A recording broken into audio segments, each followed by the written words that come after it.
ధ్యానించబోతున్నాం. ఇలా ఈ చదవబడిన లేఖన భాగంలో మానవ జీవితము పతనమైపోవటానికి అలా పతనావస్థకు కారణం ఏంటి, ఆ పతనావస్థకు కారణం ఏంటి అనే విషయాన్నే ఈరోజు పాఠ్య భాగాల్లో మనకు జ్ఞాపకం చేస్తున్నాం. వాటిలో కొన్ని మనము ధ్యానించుకుందాం. లేదా మొట్టమొదటిది ఏంటంటే, మానవుడు పతనావస్థకు లేదా పతనం అవటానికి మొట్టమొదటి కారణం ఏంటంటే ధనాపేక్ష. ఏంటంటే అది ధనాపేక్ష. ఇక్కడ మనము చదివినటువంటి వాక్య భాగంలో మనం చూస్తే రాజుల 2వ గ్రంథం 5వ అధ్యాయములో ఎలీషా సేవకుడుగా ఉన్నటువంటి గెహాజీ తన జీవితంలో ధనం ఎడల ఆసక్తి కలిగి ఏదైనా పొందుకోవాలని వారి దగ్గర నుంచి ఆశించదని అనుకొని మనసులో అనుకున్నాడు. ఎలాగైనా సరే మనకు తెలుసు అక్కడ వృత్తాంతం అంతా కూడా. ఎలీషా దగ్గరికి నయమాన్ వచ్చాడు కుష్ఠరోగ వ్యాధిని బట్టి, తనకున్నటువంటి వ్యాధిని నయం చేసుకోవటానికి. అయితే బాగు చేశాక వెండి బంగారము మరి విలువైనటువంటి సన్నపు నార వస్త్రములు ఇవన్నీ కూడా తీసుకొచ్చి ఆ సేవకులకి వారు అనుకున్న దానికంటే ఎక్కువ ఇవ్వగల ఇదితో వచ్చాడు. నయమాను వస్తూ తన పని వాళ్ళు పెట్టుకొని, ఎవరైనా నయమాన్ అంటే సిరియా దేశపు సైన్యాధిపక్షుడు, సైన్యం అంతటి కూడా అధికారి కాబట్టి ఆ యొక్క పని వారిని సైనికులను పెట్టుకుని అంత బంగారము వెండి సంచులు నిండా పెట్టుకుని ఆయన రావడం జరుగుతుంది. ప్రియమైన దేవుడు గమనించండి, అక్కడ దేవుడు అద్భుతం చేస్తాడు. ఎలీషా ద్వారా నయమాను కుష్ఠత తగ్గిపోవడం. అందుకు నయమాన్ ఏం చేస్తాడంటే, అయ్యా ఎలీషా దగ్గరికి వచ్చి అంటాడు, అయ్యా మరి ఈ యొక్క బంగారము వెండి వస్త్రాలు మరి తీసుకొచ్చాను, కానుక తీసుకోండి అంటే వాటిని తీసుకోవాలి, నాకొద్దు, మీరు తీసుకెళ్ళిపోండి అని చెప్పి పంపించడం జరుగుతుంది. ఇక్కడ కొన్ని విషయాలు మనం జ్ఞాపకం చేసుకోవాలి, కానీ అది మన అంశం కాదు. అయితే పిల్లరా, గెహాజీ మాత్రము వద్దని చెప్పి పంపిస్తే ఈ శిష్యుడైనటువంటి ఎలీషా శిష్యుడైన గెహాజీ, అరే రే అనవసరంగా వెళ్ళిపోయింది, ఏం తీసుకునేదే, తీసుకుని మాకు ఇచ్చినా బాగుండేదే, ఈ ఆలోచనలు పెట్టుకుని ఎట్లాగైనా సరే అక్కడికి వెళ్ళి పొందుకోవాలి అని ఆశించి మనసులో అనుకున్నాడు, తీసుకోవాలనుకున్నాడు. దురాలోచన పుట్టింది. పిల్లరా, అలా ఆలోచన చేస్తున్నప్పుడు పిల్లరా చూడండి, 20వ వచనంలో మనకు కనిపిస్తుంది కదా, రాజుల 2వ గ్రంథం 5వ అధ్యాయం 20వ వచనం చదవండి ఒకసారి.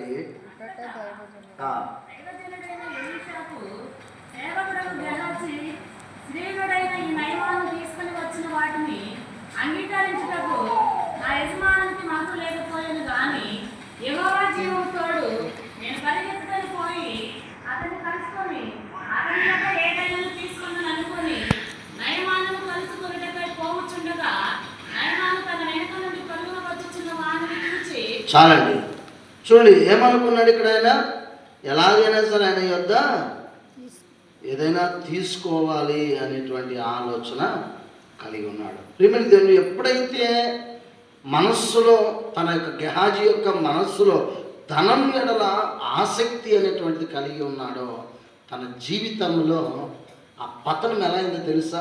ఆ కింద 27వ వచనంలో చూస్తే పిల్లరా, ఆ ధనాపేక్ష వల్ల అతనికి కలిగిన ఫలితం, దాని ఫలితము ఎట్లుంటుందంటే ఎన్నడూ ఊహించినటువంటిది, అసలు తన జీవితంలో కలలో కూడా ఊహించినటువంటి ఒక పతనం అనేటువంటిది గెహాజీకి సంభవించినట్లుగా మనం చూడాలి. అందుకే తిమోతికి రాసిన మొదటి పత్రిక 6:10లో చెప్తాడు కదా, ధనాపేక్ష సమస్తమైన కీడులకు మూలము.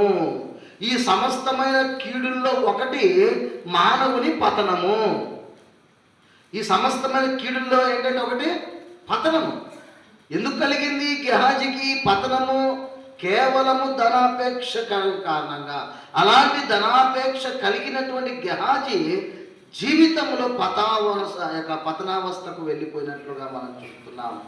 కాబట్టి పిల్లరా, దేవుడు మనకిచ్చినటువంటి వాటిని బట్టి మనము సంతృప్తి చెంది ప్రభువును స్తుతించే వారి ఉండగానే అధికమైనటువంటి ఆపేక్ష ద్వారా ఎంత ఎన్నడన్నడు కలిగినటువంటి ఒక పతనము గెహాజీ జీవితంలో చూస్తున్నాం.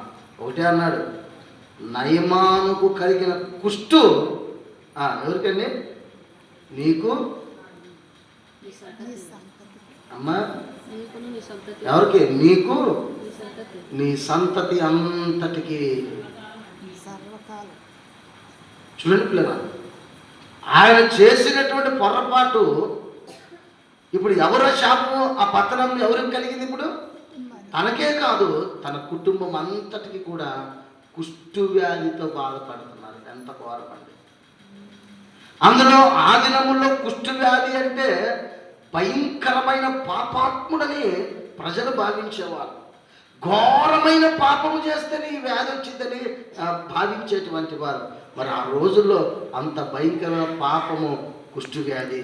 ఆ వ్యాధిని దేవుడు వారికి, ఆయన కుటుంబానికి సంక్రమింపజేశాడు.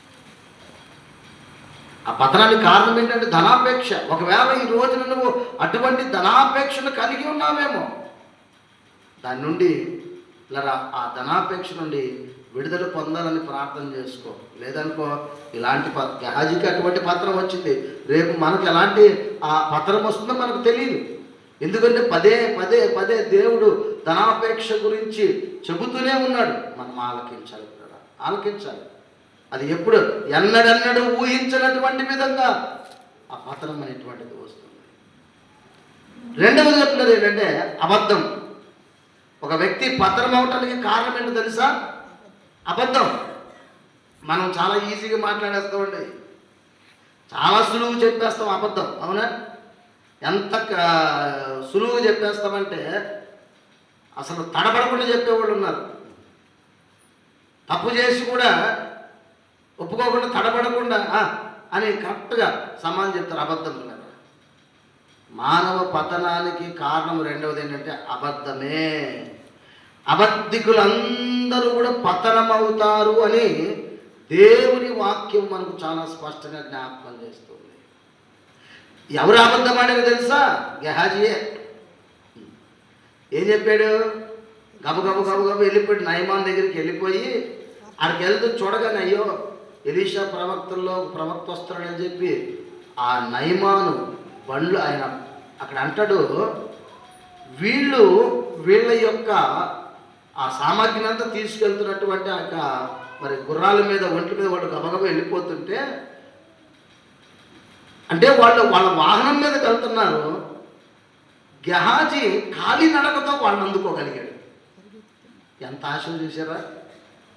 వాళ్ళ రథముల్లోనో లేకపోతే వాళ్ళకు ఉన్నటువంటి ఆ వాహనాలు ఏంటో మరి గాడిలో ఒంటి లేదన్నా కానీ ఎలా అంటే వాళ్ళు వెళ్ళిపోయారు. వెళ్ళిపోయిన తర్వాత కాసేపటికి ఆలోచన పుట్టి తీసుకోవాలని వాళ్ళు వెళ్ళిపోయినా కూడా వాళ్ళేమో వాళ్ళ వాహనాల మీద వెళ్తున్నారు. మనోడు ఎలా వచ్చాడు? గెహాజీ ఖాళీ నడకున వచ్చినా కూడా వాళ్ళని అందుకోగలిగాడంటే ఎంత ఆతృతతో పరిగెత్తింటాడు ఆలోచించండి పిల్లరా. సరే, వెళ్ళిన తర్వాత నయమాను చూసి వాళ్ళకి వాళ్ళు ప్రయాణిస్తున్నటువంటి వాటి మీద నుంచి దిగి క్షేమమా అని అడిగాడు. ఎంతసేపు ఆయన చూసి వాళ్ళిద్దరు అంతకుముందేగా ఆయన క్షేమమా అని అడిగాడు. క్షేమమే అన్నాడు. అని, అయ్యా నా యజమానుడిని వద్దన్నాడు, కానీ నా యజమానుడు ఒక యువకులు అంటే యూత్ పాస్టర్స్ లేదా యూత్ విశ్వాసులు ఉన్నటువంటి వారు ఉన్నారు, వారు ఇద్దరిని పంపించాడు, నువ్వు ఇచ్చేదేదో వాళ్ళిద్దరికి ఇవ్వాలని చెప్పి కోరుకుంటున్నాడు. అందుకని మరి ఆ బంగారము వెండి అలాగే ఇద్దరికి మంచి 2 వస్త్రాలు ఇవ్వండి అని చెప్పి అడిగితే నయమాన్ ఏం చేశాడంటే, ఓ అదెంత మాత్రం అని చెప్పి ఆయన అడిగిన దానికంటే కూడా 2 ఎక్కువ ఇచ్చి తీసుకెళ్ళండి అని చెప్పి ఆ గోతాల్లో నింపి, మళ్ళీ ఎక్కడ ఇబ్బంది పడతాడు ఇవన్నీ మోసుకెళ్ళాడని చెప్పి మళ్ళా పనివారిని ఇచ్చి పంపించి కొంత దూరం వెళ్ళి ఆ ప్రాంతంకి వెళ్ళాక ఇక మీరు వెళ్ళండి అని చెప్పి తీసుకెళ్ళి తన గుడారంలో దాచిపెట్టుకున్నాడు. ఎవరు? గెహాజీ. అంటే ఇక్కడ పిల్లరా, ఇతను గెహాజీ ఎన్ని అబద్ధాలు ఆడాడంటే అసలు పంపించాడా? యువకుల్ని పంపించడా? ఈయన ఏమంటాడంటే పిల్లరా, నా యజమానుని దగ్గర పంపించాడని మొదటి విషయం అక్కడ అబద్ధం ఆడాడు. ఎలీషా పంపించాడు నయమాన్ని, పంపల, కానీ పంపించాడని చెప్పి అబద్ధం ఆడాడు. తర్వాత ఏం చేశాడు తెలుసా? నీ దగ్గర ఉన్న ధనము బట్టలు తీసుకురావాలని పంపించాడని అబద్ధం చెప్పాడు. అంతేకాకుండా యజమాని దగ్గరికి వచ్చాడు. అక్కడ తీసుకుని వచ్చిన అవన్నీ పెట్టేసుకుని తాను వచ్చి భక్తుల్లాగా నిలబడ్డాడు. మళ్ళీ ఎలీషా గారి దగ్గర. అప్పుడు అక్కడికి వచ్చాడు. గేజీ ఎక్కడికి వెళ్ళావు అంటే, లేదు ఎక్కడికి వెళ్ళలేదు, నేను ఇక్కడే ఉన్నానే అని అబద్ధం ఆడాడు. చూశారు పిల్లరా? అబద్ధము ఎలా ఉంటుందండి పిల్లరా? ఇది రాజుల 2వ గ్రంథము పిల్లరా 5వ అధ్యాయం 22వ వచనంలో చెప్తాడు కదా. అక్కడ చదవండి. అక్కడ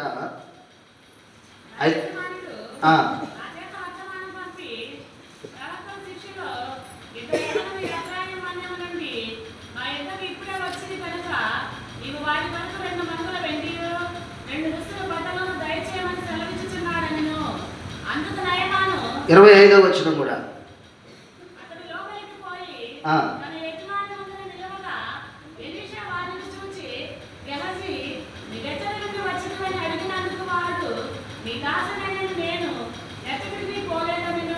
చాలా ఎక్కడికి పోలేదండి గేహాజీ. ఎంత సులువుగా అబద్ధం చెప్తారండి పిల్లరా. ప్రేమ దేవుని పిల్లరా, ఒక పొరపాటు చేసినప్పుడు అయ్యా నిజంగా నా వల్ల ఈ పొరపాటు జరిగింది, నా వల్ల ఈ యొక్క తప్పు జరిగింది అని ఎవరు నిజం చెప్తున్నారు? ఇక్కడ ఉన్నటువంటి మనము, ఈ మాటలు వింటున్నటువంటి మనము ఎన్నిసార్లు నువ్వు అబద్ధం ఆడి అంటావు? అనేక విషయాల్లో, చిన్న చిన్న విషయాలు సులువుగా. ఎందుకంటే దానికి ఖర్చు లేదుగా. ఇప్పుడు అబద్ధం చెప్పినాడు ఫైన్ అని చెప్పి మనకు అమ్మ అబద్ధం చెప్తే ఫైన్ వేస్తారని భయం ఉంటుంది. ఈ ఖర్చు లేనటువంటి పని, శిక్ష లేనటువంటి పని చక్కగా చెప్పేస్తే తప్పించుకుంటాం. ఆ సమయం వరకు మనము ఎస్కేప్ అవ్వచ్చు. ఒకటి గుర్తుపెట్టుకుని పిల్లరా, అలా అబద్ధాలు చెప్పుట వలన నువ్వు అబద్ధాలకు బానిసమైపోతున్నావు అన్న సత్యాన్ని మర్చిపోతున్నా. అబద్ధాలు చెప్పి చెప్పి చెప్పి చెప్పి అబద్ధానికి నువ్వు దాసుడు బానిసమైపోతున్నావు. ఒక అబద్ధాన్ని కప్పిపుచ్చడానికి నువ్వు అనేక అబద్ధాలు ఆడవలసి వస్తుంది. అందుకని పిల్లరా, పతనావస్థకి కారణం ఏంటంటే అబద్ధమే. యేసుప్రభువు వారు చెప్తారు, అబద్ధికులందరూ దేవుని రాజ్యమును స్వతంత్రం చూస్తాం కదా. పిరికివారును అబద్ధికులందరూ ఎక్కడ ఉంటారండి? నరకంలో ఉంటారు. దేవుని దగ్గర ఎందుకు ఉంటారు అంటే, నరకంలో ఉంటారు అంటే నా రాజ్యంలో ఉండరు అని. కాబట్టి అబద్ధం చెప్పేవాడు, అమ్మా ఈరోజు నీకు సులువుగా ఉండొచ్చు. ఈ కాసేపు ఇప్పుడు పాస్టర్ గారు తిడతాడు, పాస్టర్ గారు భయం ఉంటే పర్లేదు, దేవుని స్తోత్రం. కొంతమందికి ఉండదు కదా.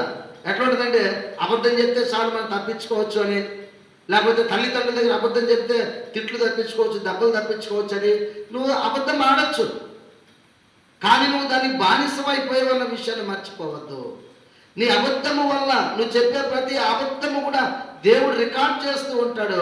ఒక దినమున ఖచ్చితంగా నీవు అగ్నిగుండంలోకి వెళ్తావు తప్ప దేవుని రాజ్యాన్ని నువ్వు నమ్మి బాప్తిజం రక్షించబడి ఎన్నైనా చేసుకో. నువ్వు అబద్ధాలు చెప్తుంటే ఉపయోగం ఏముంది? అబద్ధాలు చెప్తూనే బ్రతుకుతున్నారు చాలామంది. అబద్ధాలతోనే బ్రతుకు తెల్లారిపోతుంది వీళ్ళకి. కనుక పిల్లరా, ఇటువంటి అబద్ధాలు చెప్పేటువంటి వారు దేవునికి ఏమవుతారు తెలుసా? హేయులు అవుతారు, హేయులుగా పరిగణించబడతారు. అందుకే అంటాడు ఇక్కడ, గెహాజీ పతనానికి కారణం మొట్టమొదటి ఏంటండి? ఆయన కలిగిన ధనాపేక్ష. రెండోది ఏంటండి? అబద్ధాలు. కొంతమంది అబద్ధాలు పొట్ట నోరు తెరిస్తే అబద్ధాలు, తెల్లారిస్తే అబద్ధాలు, పొడికిన దాకా అబద్ధాలే, బతుకంతా అబద్ధాలే. ఆడి మాట ఎవడు నమ్మడు. ఆడు చెప్పినా సరే ఈ చెవులని చెవులు వదిలేసేటువంటి వాళ్ళు ఉంటారు. తెలుసా మీకు? నా మాట నమ్మారు అనుకుంటున్నారు, నమ్మరు. ఒక దినానికిలరా నీ అబద్ధాలన్నిటికీ కూడా ఒక దినమా దాని ప్రతిఫలం నువ్వు ఆ పతనావస్థ ఎంత భయంకరంగా ఉంటుందో ఆలోచించు. సామెతల గ్రంథంలో జ్ఞాని సొలొమోను చెప్తారు ఇక్కడ, ఆ 12వ అధ్యాయం 22వ వచనములో దేవుని వాక్యాన్ని మనం అక్కడ గమనించినప్పుడు, అబద్ధమాడు పెదవులు యెహోవాకు హేయములు, అమ్మా